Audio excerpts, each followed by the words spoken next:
Bonjour à tous et bienvenue à On se fait une toile, votre émission du cinéma de Pertuis sur pertuité.com, mais également l'une des seules émissions qui vous permet de faire le deuil. Et oui, malheureusement, Christopher Lee nous a quittés la semaine dernière. Et en son hommage, eh bien, je pense que vous pouvez vous déguiser en vampire, en monstre de Frankenstein, en loup-garou, etc., etc. Et puis aller déambuler dans les cimetières. Moi, je pense qu'il aurait kiffé ce genre de choses. Ça aurait été sympa.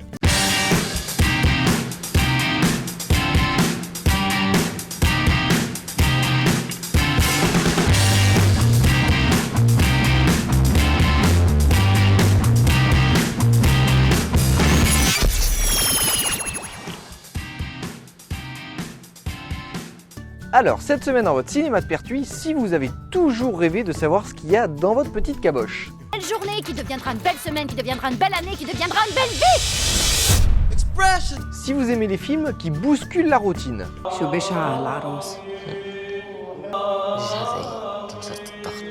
Eh bien, vous êtes bien, on se fait une toile et on passe de suite aux bandes annonces ainsi qu'aux films qui sont toujours en salle.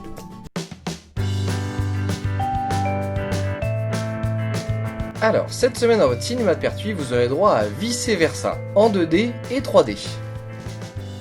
Et La Belle Promise. N'oubliez pas de cliquer sur les affiches afin d'accéder aux bandes annonces. Mais n'oublions pas les films qui sont toujours en salle cette semaine, avec Jurassic World, San Andreas et La Loi du Marché.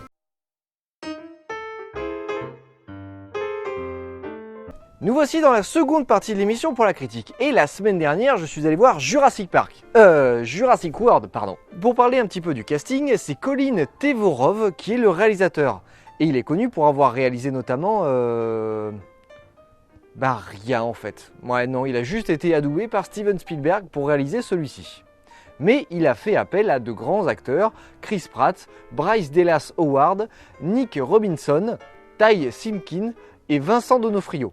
Ah oui, et n'oublions pas la petite touche française, un petit peu de chauvinisme ne fait pas de mal de temps en temps, Omar Sy. Bon, passons à l'histoire, qui est celle de deux frères qui vont retrouver leur tante qui dirige l'un des plus grands parcs d'attractions au monde, j'ai nommé Jurassic World. Et alors qu'ils visitent le parc, un nouveau dinosaure qui a été créé totalement artificiellement s'échappe de son enclos et se dirige vers les visiteurs. En parallèle, nous avons une intrigue où un ex-militaire veut créer des armes à partir de vélociraptors. Bon, alors je ne sais pas si ça s'est entendu à ma façon de vous donner le compte-rendu du synopsis, mais ici on a affaire simplement à une version 2.0 de Jurassic Park. Voilà, c'est tout. Voilà. Bon, et ben écoutez, à la semaine prochaine. Salut!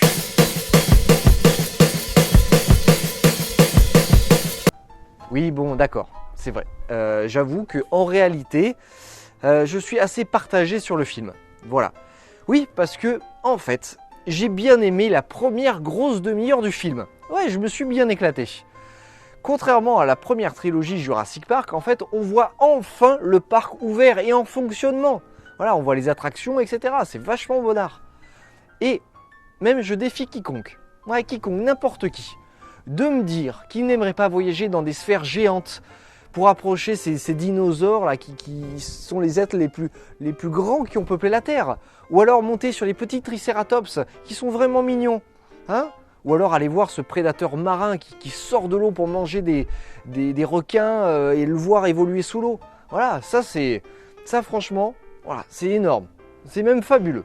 Mais, et c'est un mais de taille, l'autre partie du film est simplement un repompage du premier film. Purement et simplement, voilà. Les enfants, par exemple Tim et Alex, je ne sais pas si vous vous rappelez, sont remplacés par Zach et Gray. Le professeur Grant, bien, il devient Owen Grady. Et Hammond se change en Claire. Oui, bon, là, j'avoue que de temps en temps, le progrès, ça a du bon. Bon, même si l'intrigue principale est pratiquement à 100% la même que celle de Jurassic Park 1, il y a tout de même d'autres petites pistes, notamment sur les raptors, puisque le personnage d'Owen Grady essaye de les dresser, ou plutôt de se faire accepter par eux. Et là, l'antagoniste humain principal ne cherche uniquement qu'à utiliser ces animaux féroces comme une arme. Et là, je pense que vous devinez aisément comment ce monsieur va finir sa vie. Mais je reviens maintenant au gros dinosaure, le gros méchant dinosaure qui est l'Indominus Rex.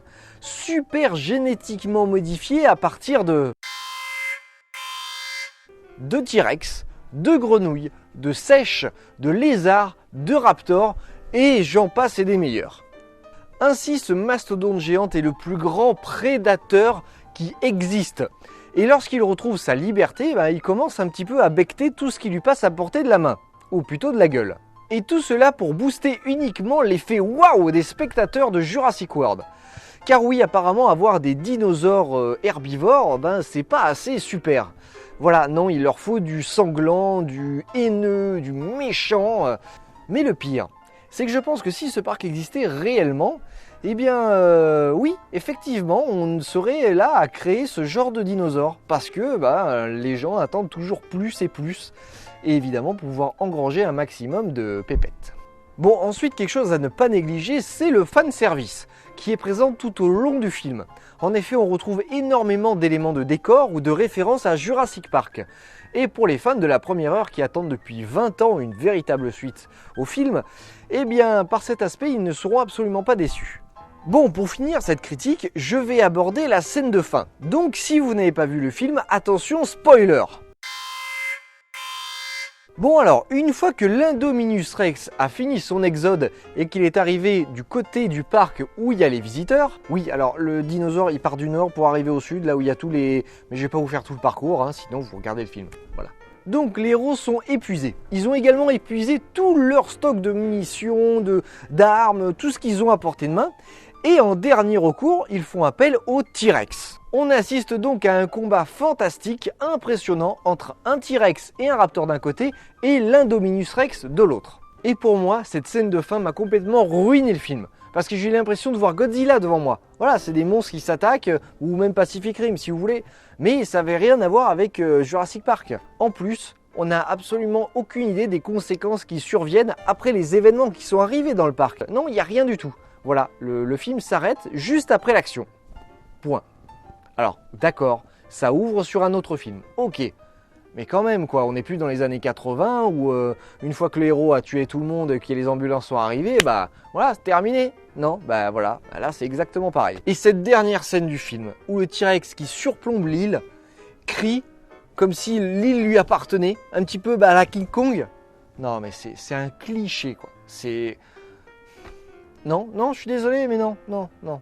Donc, si vous voulez voir Jurassic World, ouais, pourquoi pas. Si vous êtes nostalgique du film, du premier, vous n'allez absolument pas être déçu à ce point de vue-là. Mais voilà, sachez avant toute chose que c'est un 2.0 et pas un numéro 4. D'une intelligence hors norme.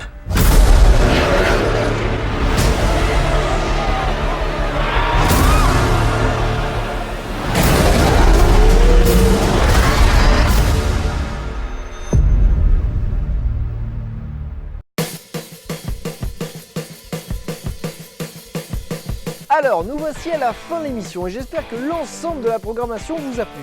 Nous, on se retrouve la semaine prochaine pour une nouvelle émission. Et d'ici là, n'oubliez pas de partager la vidéo sur Facebook, sur Twitter et sur YouTube. Et également, si vous n'avez pas vu la dernière émission, voilà, vous avez qu'à cliquer ici. Et écoutez, moi je vous souhaite de voir de bons films et je vous dis à la prochaine. Allez, salut!